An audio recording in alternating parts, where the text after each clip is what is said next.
A guest of Ganymede. His employer had paid enormously to have the small ship camouflaged as a chunk of asteroid belt rock, and Gil Murdoch had successfully maneuvered it past the quarantine. Now it lay snugly melted into the ice, and if above them enough water had boiled into space to leave a scar, that was nothing unique on Ganymede's battered surface. In any case, the Terran patrols weren't likely to come in close. Murdoch applied heat forward and moved the ship gingerly ahead. "What are you doing now?" Waverill demanded. Murdoch glanced at the blind man. "Trying to find a clear spot, sir, so I can see into the place." "What for? Why don't you just contact them?" "Just being careful, sir. After all, we don't know much about them." Murdoch kept the annoyance out of his voice. He had his own reasons for wanting a preliminary look at the place, though the aliens had undoubtedly picked them up thousands of miles out and knew exactly where they were now. Something solid, possibly a rock embedded in the ice, bumped along the hull. Murdoch stopped the ship, then moved on more slowly. The view screens brightened. He stopped the drive, then turned off the heat forward. Water, milky with vapor bubbles, swirled around them, gradually clearing. In a few minutes it froze solid again and he could see.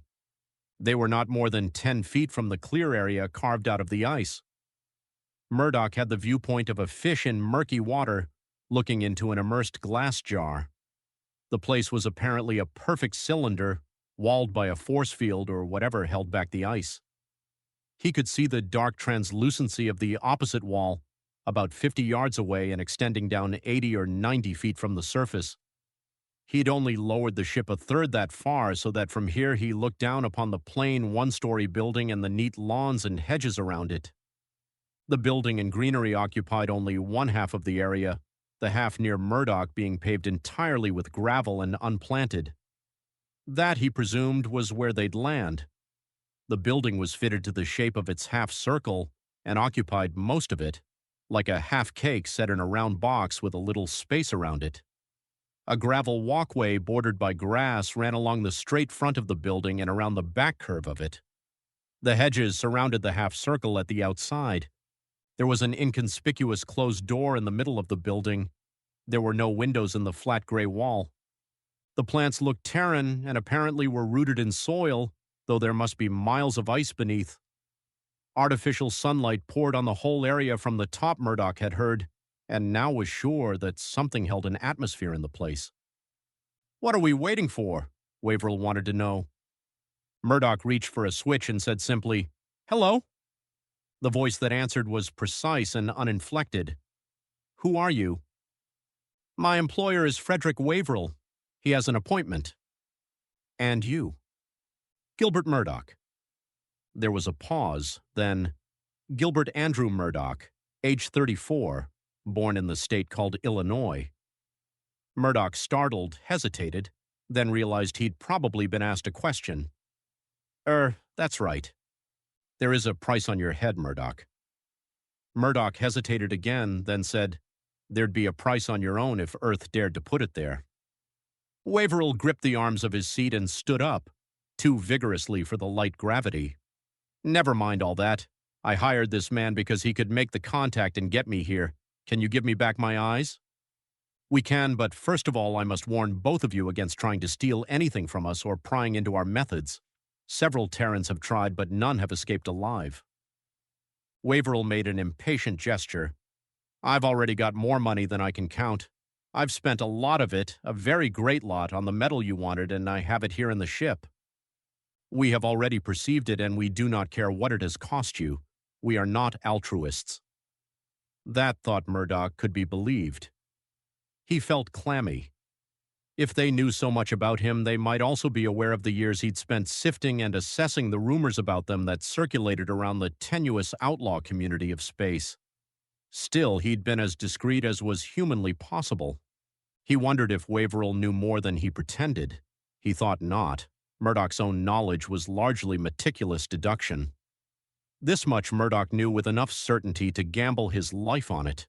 The treatments here involved a strange virus-like thing which multiplied in one's veins and, for presumably selfish or instinctive reasons, helped the body to repair and maintain itself.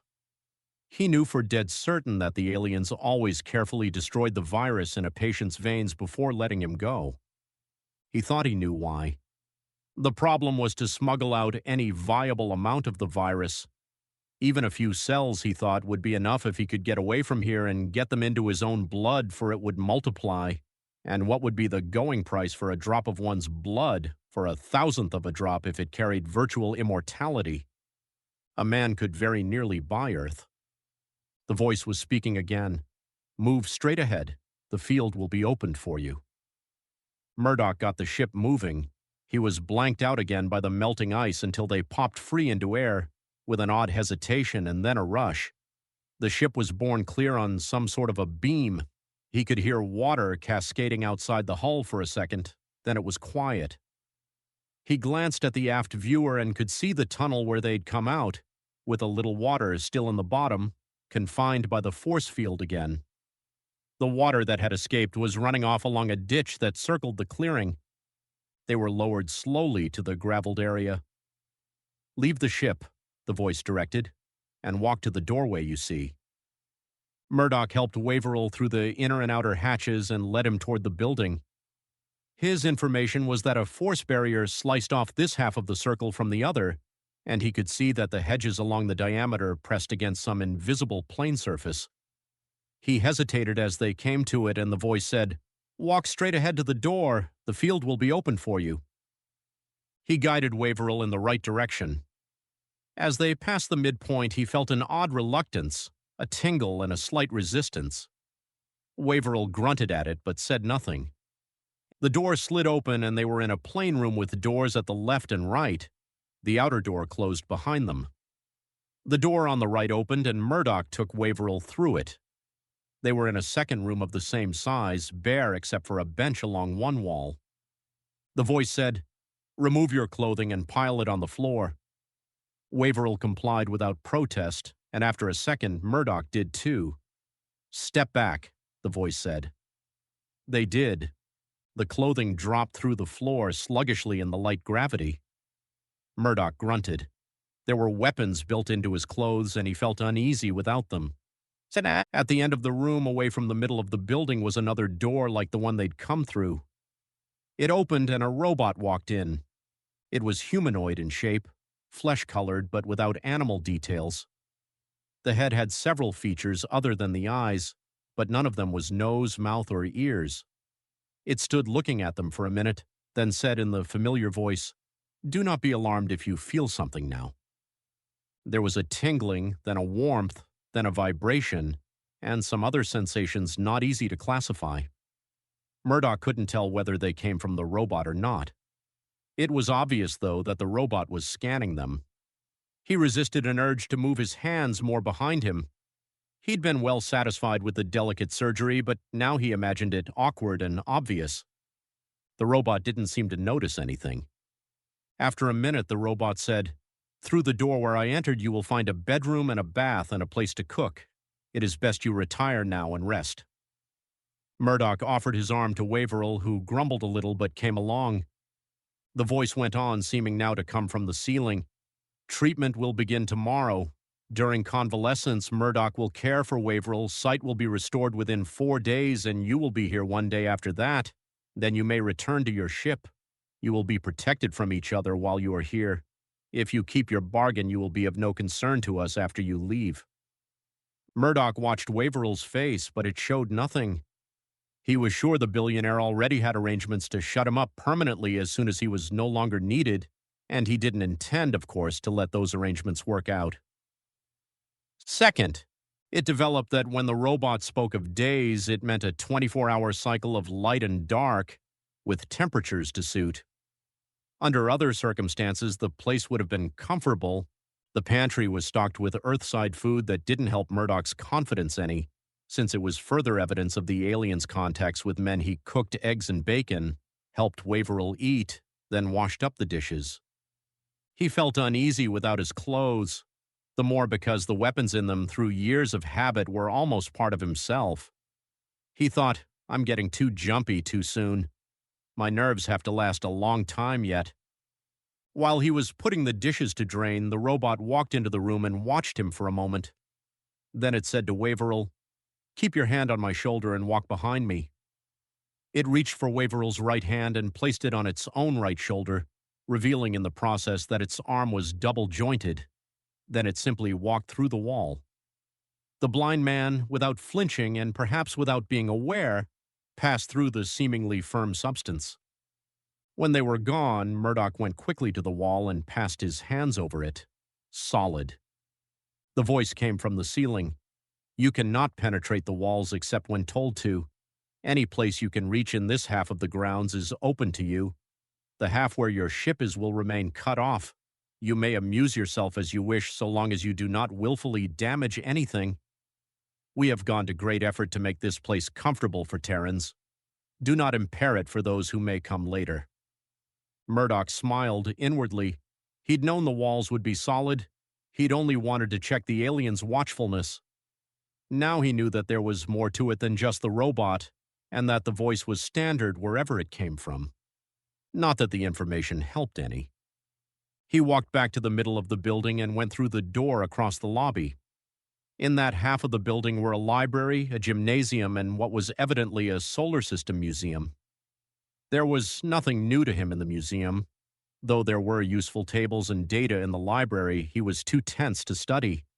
The gymnasium he'd use later. He went outside, walking gingerly on the gravel. The rear of the building was a featureless semicircle, the lawns and hedges unvaried. He took deep breaths of the air perfumed by flowers. He jumped at a sudden buzz near his elbow. A bee circled up from a blossom and headed for the top of the building to disappear over the edge. Murdoch considered jumping for a hold and hauling himself up to the top of the building to see if there were hives there, but decided not to risk the aliens' displeasure. He realized now that he'd been hearing the bees all the time without recognizing it, and was annoyed at himself for not being more alert. He paid more attention now and saw that there were other insects too, ants and a variety of beetles. There were no birds, mammals, or reptiles that he could see. He parted the hedge and leaned close to the clear wall, shading the surface with his hands to see into the ice. There were a few rocks in sight. He found one neatly sliced in two by the force field, or whatever it was, showing a trail of striations in the ice above it where it had slowly settled. On Ganymede, the rate of sink of a cool rock would be very slow in the ice. Far back in the dimness, he could see a few vague objects that might have been large rocks or ships. There were some other things with vaguely suggestive shapes, like long-eroded artifacts. Nothing that couldn't have been the normal fall-in from space. He went to the front of the building again and stood for a while, looking at the graveled other half of the place. He couldn't see any insects there, and not a blade of grass. He approached the barrier and leaned against it to see how it felt. It was rigid but didn't feel glass-hard. Rather, it had a very slight surface softness so he could press a fingernail in a fraction of a millimeter. He remembered that on Earth bees would blunder into a glass pane and looked around to see if they hit the barrier. They didn't. An inch or so from it, they turned in the air and avoided it. Neither could he see any insects crawling on the invisible surface. He pressed his face closer and noticed again the odd reluctance he'd felt when crossing on the way in. At ground level, a dark line not more than a quarter of an inch thick marked where the barrier split the soil. Gravel heaped up against it on both sides. He looked again toward the ship. If things went according to plan, the ship's proximity alarm would go off sometime within the next 2 days. He didn't think the aliens would let him go to the ship, but he expected the diversion to help him check out something he'd heard about the barrier.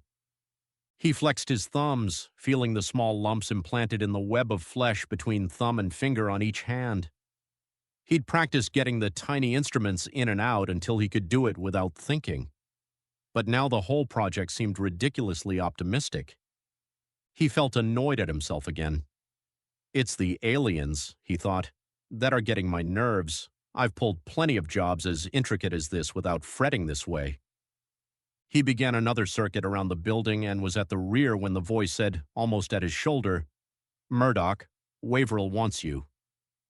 His employer lay on his cot, looking drowsy. He scowled at Murdoch's footsteps. "Where you been? I want a drink." Murdoch involuntarily glanced around. Will they let you have it, sir? The voice came from the ceiling this time. 1 ounce of 100 proof liquor every 4 hours. Is there any here? Murdoch asked. Tell us where to find it and we will get it from your ship. Murdoch told them where the ship's supply of beverages was stowed and headed for the front of the building. The robot was already in the lobby. It allowed him to follow outside, but said, Stand back from the barrier. Murdoch leaned against the building, trying not to show his eagerness. This was an unexpected break. He watched the ground level as the robot passed through the barrier. The dark line in the ground didn't change. The gravel stayed in place on both sides. Neither did the plants to the sides move. Evidently, the barrier only opened at one spot to let things through. The robot had no trouble with the hatches and came out quickly with a bottle in one hand. Murdoch worried again whether it had discovered that the ship's alarm was set. If so, it didn't say anything as it drew near. It handed Murdoch the bottle and disappeared into the building. After a few moments, Murdoch followed. He found Waverill asleep, but at his footsteps the older man stirred. Murdoch, where's that drink? Right away, sir. Murdoch got ice from the alien's pantry, put it in a glass with a little water, and poured in about a jigger of rye. He handed it to Waverill, then poured himself a straight shot. Rye wasn't his favorite, but it might ease his nerves a little. Said Waverill. It's better. Murdoch couldn't see any marks on him. Did they stick any needles into you, sir? I'm not paying you to be nosy. Of course not, sir. I only wanted to know so I wouldn't touch you in a sore spot. There are no sore spots, Waverill said. I want to sleep a couple of hours, so go away. Then I'll want a steak and a baked potato. Surely, sir. Murdoch went outside again and toured the grounds without seeing anything new. He went to the barrier and stared at the ship for a while. Then, to work off tension, he went into the gymnasium and took a workout. He had a shower, looked in on Waverill and found him still asleep, then went back to the library. The books and tapes were all Terran, with no clues about the aliens. The museum was no more helpful. It was a relief when he heard Waverill calling. There were steaks in the larder and potatoes. Waverill grumbled at the wait while Murdoch cooked. The older man still acted a little drowsy, but had a good appetite. After eating, he wanted to rest again. Murdoch wandered some more, then forced himself to sit down in the library and pretend to study. He went over his plans again and again. They were tenuous enough. He had to get a drop of Waverill's blood sometime within the next day or two and get it past the barrier. Then he had to get it into the ship and, once away from Ganymede, inoculate himself. The problem of Waverill didn't worry him. The drowsiness would have to be coped with, but based on the timetable Waverill's symptoms would give him, he should be able to set up a flight plan which would allow him to nap. The time dragged agonizingly. He had 2 more drinks during the afternoon, took another workout and a couple of turns around the building, and finally saw the sun lamps dimming. After that, there was a time of lying on his bunk trying to force himself to relax. Finally, he did sleep. 3rd. He was awake again with the first light, got up and wandered restlessly into the pantry. In a few minutes, he heard Waverill stirring. Murdoch, came the older man's voice. Murdoch went to him. Yes, sir. I was just going to get breakfast. I can see the light. That's wonderful, sir. I can see the light. Damn it, where are you? Take me outside. It's no brighter out there, sir. Murdoch was dismayed. He'd counted on another day before Waverill's sight began to return, with a chance to arrange a broken drinking glass, a knife in Waverill's way, something to bring blood in an apparent accident. Now, take me outside. Yes, sir. Murdoch, his mind spinning, guided the older man. The door slid open for them and Waverill crowded through. As he stepped on the gravel with his bare feet, he said, Ouch, damn it. Step lightly, sir, and it won't hurt. Murdoch had a sudden wild hope that Waverill would cut his feet on a sharp pebble, but there were no sharp pebbles. They were all rounded, and the light gravity made it even more unlikely. Waverill raised his head and swung it to the side. I can see spots of light up there. The sun lamps, sir. They're getting brighter. I can see where they are. The older man's voice was shaky. He looked toward Murdoch. I can't see you, though. It'll come back gradually, sir. Why don't you have breakfast now? Waverill told him what to do with breakfast. I want to stay out here. How bright is it now? Is it like full daylight yet? No, sir. It'll be a while yet. You'll be able to feel it on your skin. Murdoch was clammy with the fear that the other's sight would improve too fast. He looked around for some sharp corner, some twig he could maneuver the man into. He didn't see anything. What's that sweet smell? Waverill wanted to know. Flowers, sir. There's a blossoming hedge around the walkways. I'll be able to see flowers again. The older man caught himself as if ashamed. Tell me what this place looks like. Murdoch described the grounds, meanwhile guiding Waverill slowly around the curved path. Somewhere, he thought, there'll be something sharp I can bump him into. He had a wild thought of running the man into a wall, but a bloody nose would be too obvious. I can feel the warmth now, Waverill said, and I can tell that they're brighter. He was swiveling his head and squinting, experimenting with his new traces of vision. Murdoch carried on a conversation with half his attention while his mind churned. He thought, I'll have to resist the feeling that it's safer here in back of the building. They'll be watching everywhere. He wished he could get the man inside. Under the cover of serving breakfast, he could improvise something. I'm sweating. He thought I can just begin to feel the lamps, but I'm wet all over. I've got to. He drew in his breath sharply. From somewhere he heard the buzz of a bee. His mind leapt upon the sound. He stopped walking and Waverill said, What's wrong with you? Nothing. I stepped on a big pebble. They all feel big to me. Damned outrage taking away a man's... Waverill's voice trailed off as he started experimenting with his eyes again. There were more bees now, and presently Murdoch saw one loop over the edge of the building and search along the hedge. The first of them, he thought. There'll be more. He looked along the hedge. Most of the blossoms hadn't really closed for the night, though the petals were drawn together. He walked as slowly as he dared. The buzzing moved tantalizingly closer, then away. A second buzz added itself. He heard the insect move past them, then caught it in the corner of his eye. Waverill stopped. Is that a bee? Here? I guess they keep them to fertilize the plants, sir. They bother me. I can't tell where they are. I'll watch out for them, sir. He could see the insect plainly now and thought, I have an excuse to watch it. The buzz changed pitch as the bee started to settle, then changed again as it moved on a few feet. Murdoch clamped his teeth in frustration. He tried to wipe his free hand where trousers should have been, and discovered that his thigh was sweaty too. He thought, surely Waverill must feel how sweaty my arm is. The bee flirted with another flower, then settled on a petal. Tense, Murdoch subtly moved Waverill toward the spot. He could see every move of the insect's legs as it crawled into the bell of the flower. You can smell the blossoms more now, sir, he said. His throat felt dry, and he thought his voice sounded odd. It's warming up and bringing out the smell, I guess. He halted and tried not to let his arm tense or tremble. This is a light blue blossom. Can you see it? I'm not sure. I can see a bright spot a little above my head and right in front of me. That's a reflection off the ice, sir. The flower's down here.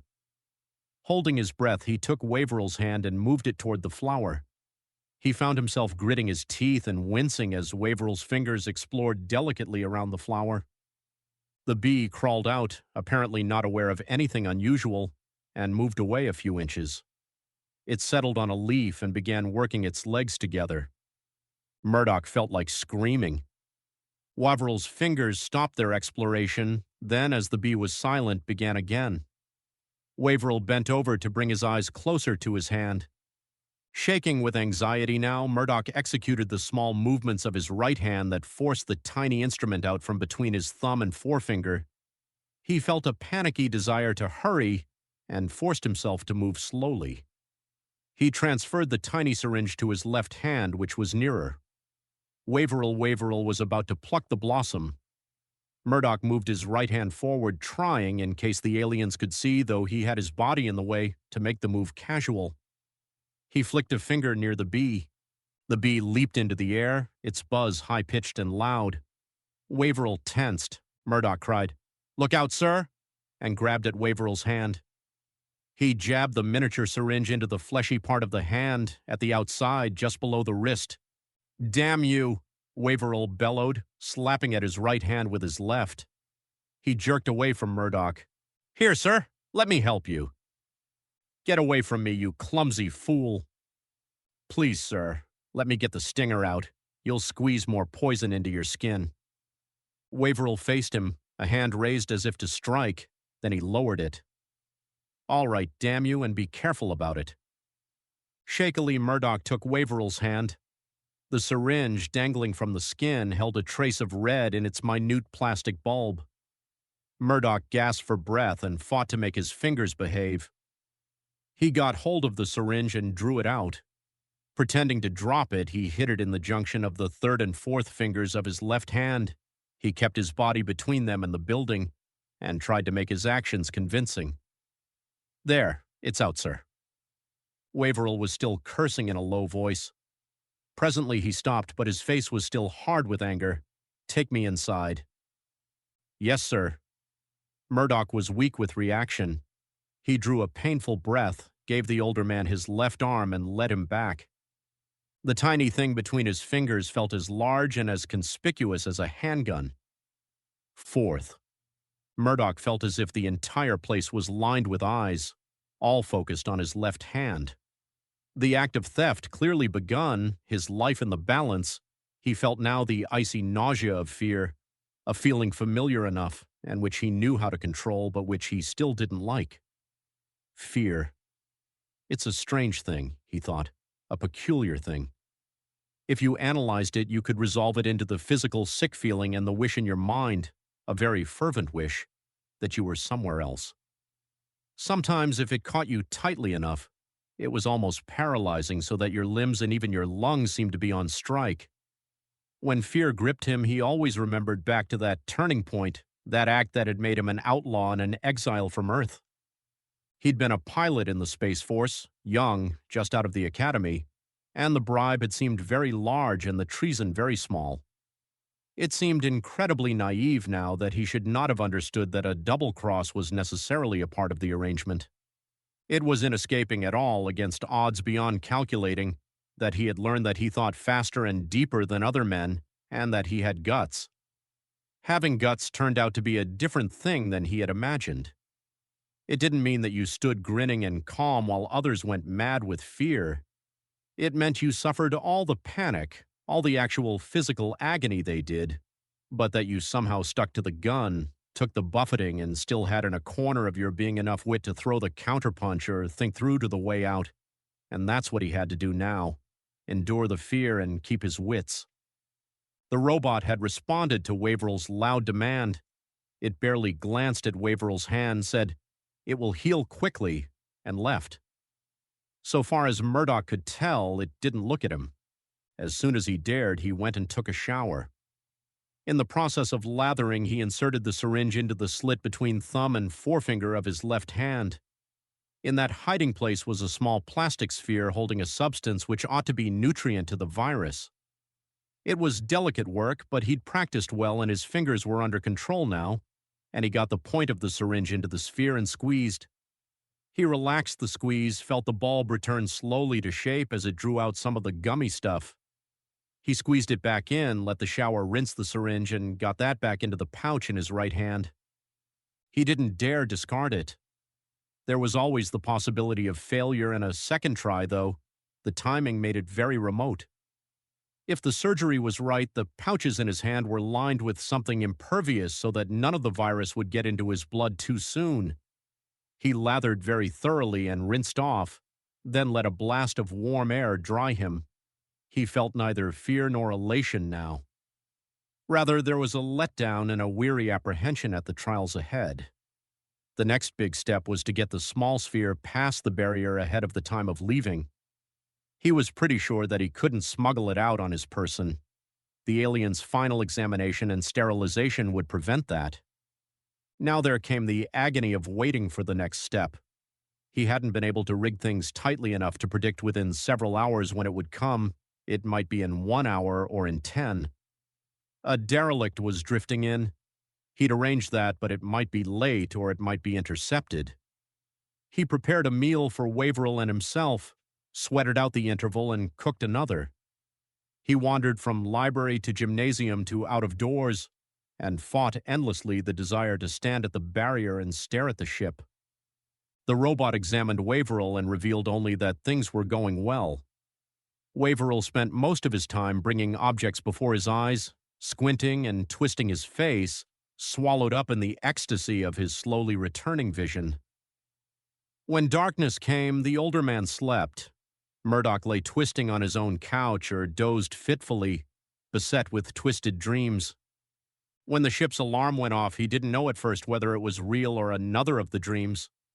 His mind was sluggish and clearing, and when he sat up, he could hear sounds at the front of the building. Suddenly, in a fright that he would be too late, he jumped up and ran that way. The robot was already out of the building. It turned toward him with a suggestion of haste. "What is this?" Murdoch tried to act startled. "The ship's alarm. There's something headed in. Maybe Earth Patrol." "Why did you leave the alarm on?" I guess I forgot in the excitement." "That was dangerous stupidity. How is the alarm powered?" "It's self-powered, rechargeable batteries." "You are fortunate that it is only a dead hull drifting by. Otherwise, we would have to dispose of you at once. Stay here. I will shut it off." Murdoch pretended to protest mildly, then stood watching the robot go. His hands were moving in what he hoped looked like a gesture of futility. He got the plastic sphere out of its hiding place and thumbed it like a marble. He held his breath. The robot crossed the barrier. Murdoch flipped the sphere after it. He saw it arc across the line and bound once, then he lost it in the gravel. In the dim light from Jupiter, low on the horizon, he could not find it again. Desperately, he memorized the place in relation to the hedge. When he and Waverill left, there would be scant time to look for it. The robot didn't take long to solve the ship's hatches, go in through the lock, and locate the alarm. The siren chopped off in mid-scream. The robot came back out and started toward him. Involuntarily, he backed up against the building, wondering what the robot, or its masters, might deduce with alien senses, and whether swift punishment might strike him the next instant. But the robot passed him silently and disappeared indoors. After a while, he followed it inside, lay down on his couch, and resumed the fitful wait. The next morning, Waverill's eyes followed him as he fixed breakfast. There was life in them now, and purpose. The man looked younger, more vigorous, too. Murdoch, trying not to sound nervous, asked, "Can you see more now, sir?" "A little. Sit me so the light falls on my plate." Murdoch watched the other's attempts to eat by sight rather than feel, adding mentally to his own timetable of the older man's recovery. Apparently, Waverill could see his plate, but no details of the food on it. There was no more drowsiness, though. The movements were deft, except that they didn't yet correlate with the eyes. The eyes seemed to have a little trouble matching up, too, sometimes. No doubt it would take a while to restore the reflexes lost over the years. Waverill walked the grounds alone in mid-morning. Murdoch, following far enough behind not to draw a rebuff, took the opportunity to spot his small treasure in the gravel beyond the barrier. Once found, it was dismayingly visible, but there was nothing he could do now. He was sweating again and hoped with a sort of half-prayer to fortune that his nerves wouldn't start to shatter once more. He made lunch, then set himself the job of waiting out the afternoon. Ages later, he cooked dinner. He managed to eat most of his steak, envying Waverill the wolfish appetite that made quick work of the meal. The long night somehow wore through, and he embraced eagerly the small respite of breakfast. He felt unreal when the alien voice said, "Do not bother to wash the dishes. Lie down on your bunks for your final examination. When you awake, you may leave." The fear spread through him again as he moved slowly to his couch. He thought, "If they've caught me, this is when they'll kill me." He was afraid, no doubt of that. All the old symptoms were there. But, oddly, there was a trace of perverse comfort in the thought. Maybe I've lost. Maybe I'll just never wake up. Then dizziness hit him. He was aware of a brief, feeble effort to resist it. Then he slid into darkness. He came awake still dizzy and with a drugged feeling. His mouth was dry. Breath came hard at first. He tried to open his eyes, but his lids were too stiff. He spent a few minutes just getting his breath to working, then he was able to open his eyes a little. When he sat up, there was a wash of nausea. He sat on the edge of the bunk, head hung until it lessened. Gradually, he felt stronger. Waverill was sitting up too, looking no better than Murdoch felt. He seemed to recover faster, though, Murdoch thought. He's actually healthier than I am now. I hope he hasn't become a Superman. The voice from the ceiling said, "Your clothes are in the next room. Dress and leave at once. The barriers will be open for you." Murdoch got to his feet and headed for the other room. He paused to let Waverill go ahead and noticed that Waverill had no trouble finding the door. The older man wasn't talking this morning, and the jubilation he must feel at seeing again was confined, outwardly, to a tight grin. They dressed quickly, Murdoch noting in the process that his clothes had been gone over carefully and all weapons removed. It didn't matter, but it did matter that he had to collect his prize on the way to the ship, and the sweaty anxiety was with him. As they went out the door, Waverill stopped and let his eyes sweep about the grounds. What a cool character he is, Murdoch thought. Not a word, not a sign of emotion. Waverill turned and started toward the ship. Murdoch let him get a step ahead. His own eyes were searching the gravel. For a moment, he had the panicky notion that it was gone. Then he spotted it. He wouldn't have to alter his course to reach it. He saw Waverill flinch a little as they crossed the barrier. Then he too felt the odd sensation. He kept going, trying to bring his left foot down on the capsule. He managed to do it. Taut with anxiety, he paused and half turned as if for a last look back at the place. He could feel the sphere give a little, or maybe it was a pebble sinking into the ground. He twisted his foot. He thought he could feel something crush. He hesitated, in the agony of trying to decide whether to go on or to make more sure by dropping something and pretending to pick it up. He didn't have anything to drop. He thought, I've got to go on or they'll suspect. He turned. Waverill had stopped and was looking back at him keenly. Murdoch gripped himself, kept his face straight, and went on. Waverill had to grope a little getting into the ship, as though his hands still didn't correlate with his eyes, but it was clear that he could see all right. Even in the ship's dim interior, Murdoch said, "Your eyes seem to be completely well, sir." Waverill was playing it cool, too. "They don't match up very well yet, and I have to experiment to focus. It'll come back, though." He went casually to his seat and lowered himself into it. Murdoch got into the pilot's seat. "Better strap in, sir." He didn't have long to wonder how they'd be sent off. The ship lifted and simply passed through whatever served as a ceiling. There was no restraint when Murdoch turned on the gravs and took over. He moved off toward Ganymede's north pole, gaining altitude slowly, watching his screens, listening to the various hums and whines as the ship came alive. The radar would have to stay off until they were away from Ganymede, but the optical system showed nothing threatening. He moved farther from the satellite, keeping it between him and Jupiter. "Hold it here," Waverill said. Letting the ship move ahead on automatic, Murdoch turned in pretended surprise. "What?" Waverill had a heat gun trained steadily on him. "I'll give you the course." Murdoch casually reached down beside the pilot's chair.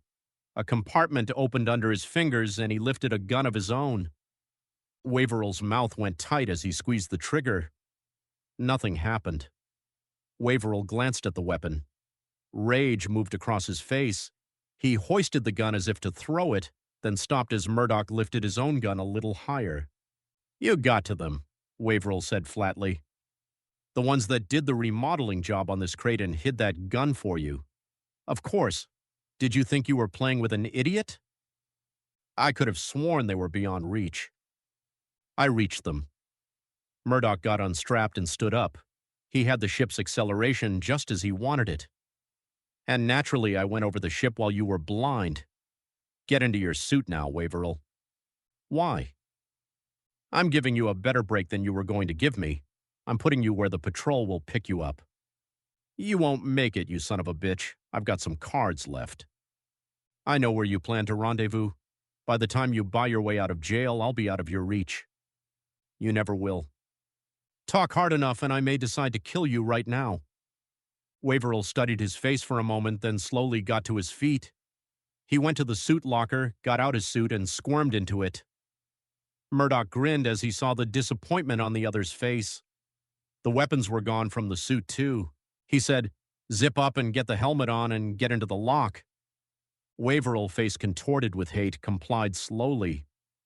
Murdoch secured the inner hatch behind the man, then got on the ship's intercom. Now, Waverill, you'll notice it's too far for a jump back to Ganymede. I'm going to spend about 40 minutes getting into an orbit that'll give you a good chance. When I say shove off, you can either do it or stay where you are.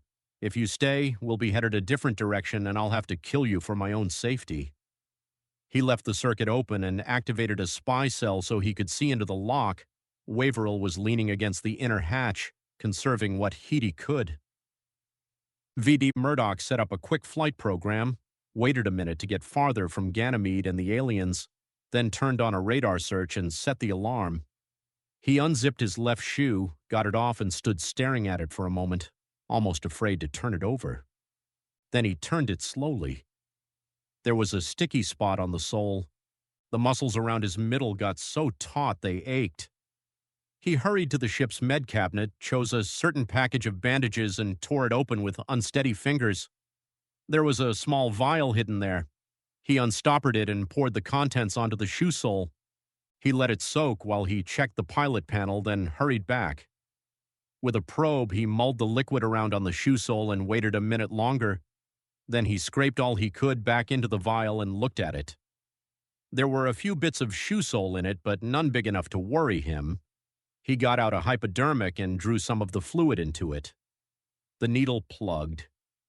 He swore, ejected a little to clear it, and drew in some more. When he had his left sleeve pushed up, he looked at the vein in the bend of his elbow for a little while. Then he took a deep breath and plunged the needle in. He hit it the first time. He was very careful not to get any air into the vein. He sighed, put the rest of the fluid back in the vial and stoppered it, and cleaned out the needle. Then he put a small bandage on his arm and went back to the pilot's seat. He felt tired now that it was done. The scan showed nothing dangerous. Waverill hadn't moved. Murdoch opened his mouth to speak to him, then decided not to. He flexed his arm and found it barely sore, then went over his flight program again. He made a small adjustment. The acceleration was just over 1 g and it made him a little dizzy. He wondered if he could risk a drink. It hadn't hurt Waverill. He went to the small sink and cabinet that served as a galley, poured out a stiff shot into a glass, and mixed it with condensed milk. He took it back to the pilot's seat, not bothering with the freefall cap, and drank it slowly. It was nearly time to unload Waverill. He checked course again, then thumbed the mic. "All right, Waverill, get going. You should be picked up within 9 or 10 hours. Waverill didn't answer, but the panel lights showed the outer hatch activated. Through the spy cell, Murdoch could see the stars as the hatch slowly opened. Waverill jumped off without hesitating. Murdoch liked the tough old man's guts and hoped he'd make it all right. He closed the hatch and fed new data into the autopilot. He sagged into the seat as the ship strained into a new course, then it eased off to a steady forward acceleration. He was ready to loop around another of Jupiter's moons, then around the giant planet itself, on a course that should defy pursuit unless it were previously known. He flexed his arm. It was a little sore now. He wondered when the drowsiness would hit him. He didn't want to trust the autopilot until he was safely past Jupiter. If a meteor or a derelict got in the way, it might take human wits to set up a new course safely. He had all the radar units on now. The conic sweep forward showed the great bulge of Jupiter at one side, no blips in space. The 3-plan position screens revolving through cross-sections of the sphere of space around him, winked and faded with blips, but none near the center. He thought, I've made it. I've gotten away with it, and I ought to feel excited. Instead, he was only tired. He thought, I'll get up and fill a thermos with coffee, then I can sit here. He unstrapped and began to rise. Then his eyes returned to one of the scopes. This particular one was seldom used in space. It was for planet landings. It scanned ahead in a narrow horizontal band, like a sea vessel's surface sweep. He'd planned only to use it as he transited Jupiter to cut his course in near to the atmosphere, and it was only habit that had made him glance at it.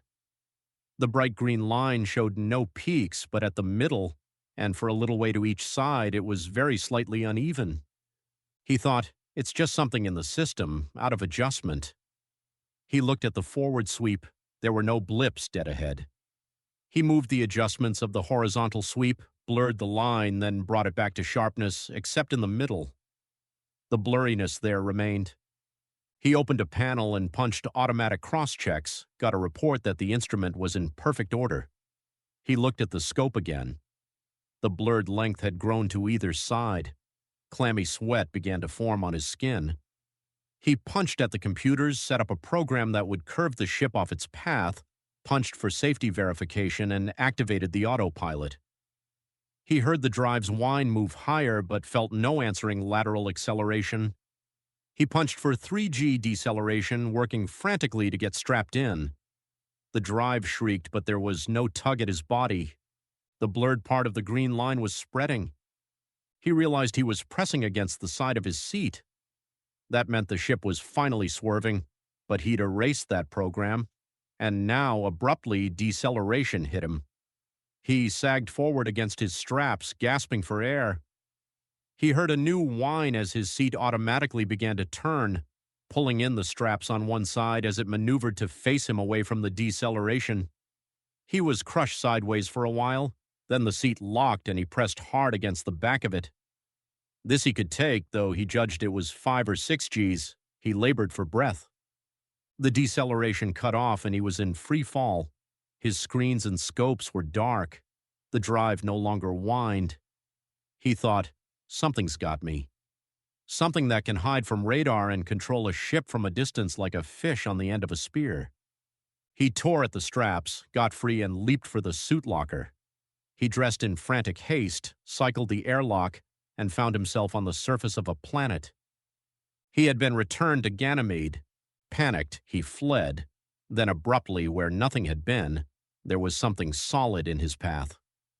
He turned his face to avoid the impact and tried to get his arms in front of him. He crashed into something that did not yield. His arms slid around something, and without opening his eyes, he knew the robot had him. He tried to fight, but his strength was pitiful. He relaxed and tried to think. In his suit helmet radio, the voice of the robot said, "We will put you to sleep now." He fought frantically to break loose. His mind screamed, "No! If you go to sleep now, you'll never—" He was wrong. His first waking sensation was delicious comfort. He felt good all over. He came a little more awake, and his spaceman's mind began to reason, "There's light gravity, and I'm supported by the armpits. No acceleration. I'm breathing something heavier than air, but it feels good in my lungs and tastes good." His eyelids unlocked themselves, and the shock of seeing was like a knife in his middle. He was buried in the ice, looking out at the place where he and Waverill had stayed. He was far into the ice and could only see distortedly. Between him and the open were various things, rocks, eroded artifacts. At the edge of his vision on the right was a vaguely animal shape. Terror made him struggle to turn his head. He couldn't. He was encased in something just tight enough to hold him. His nose and mouth were free, and a draft of the cloying atmosphere moved past them so that he could breathe. There was enough space before his eyes for him to see the stuff swirling like a heavy fog. He thought, "I'm being fed by what I breathe. I don't feel hungry." In horror, he forced the stuff out of his lungs. It was hard to exhale. He resisted taking any back in, but eventually he had to give up, and then he fought to get it in. He tried to cry out, but the sound was a muffled nothing. He yielded to panic and struggled for a while without accomplishing anything, except that he found that his casing did yield very slowly if he applied pressure long enough. That brought a little sanity, and he relaxed again until the exhaustion wore off. There was movement in the vague shape at his right, and he felt a compulsion to see it more plainly. Even after it was in his vision, horrified fascination kept him straining until his head was turned toward it. It was alive, obscenely alive, a caricature of parts of a man. There was no proper skin, but an ugly, translucent membrane covered it. The hole was encased as Murdoch himself must be, and from the casing several pipes stretched back into the dark ice. The legs were entirely gone, and only stubs of arms remained, sufficient for the thing to hang from in its casing. Bloated lungs pulsed slowly, breathing in and out a misty something like what Murdoch breathed. The stomach was shrunken to a small repugnant sac, hanging at the bottom with what might be things evolved from liver and kidneys. Blood moved from the lungs through the loathsome mess, pumped by an overgrown heart that protruded from between the lungs. A little blood circulated up to what had once been the head. The skull was gone. The nose and mouth were one round hole where the nutrient vapor puffed in and out. The brain showed horrible and shrunk through the membrane. A pair of lidless idiot eyes stared unmovingly in Murdoch's direction. The whole jawless head was the size of Murdoch's two fists doubled up, if he could judge the size through the distortion of the ice. Sick but unable to vomit, Murdoch forced his eyes away from the thing. Now the alien spoke to him from somewhere. "Pretty, isn't he, Murdoch? He makes a good bank for the virus. You were right, it does offer great longevity, but it has its own ideas of what a host should be." Murdoch produced a garbled sound, and the alien spoke again. "Your words are indistinct, but perhaps you are asking how long it took him to become this way. He was one of our first visitors, the very first who tried to steal from us. His plan was not as clever as your own, which we found diverting, though of course you had no chance against our science, which is beyond your understanding." And in answer to his moan, they said, "Do not be unphilosophical. Murdoch, you will find many thoughts to occupy your time." "I'll go mad," he thought. "That's the way out." But he doubted that even the escape of madness would be allowed.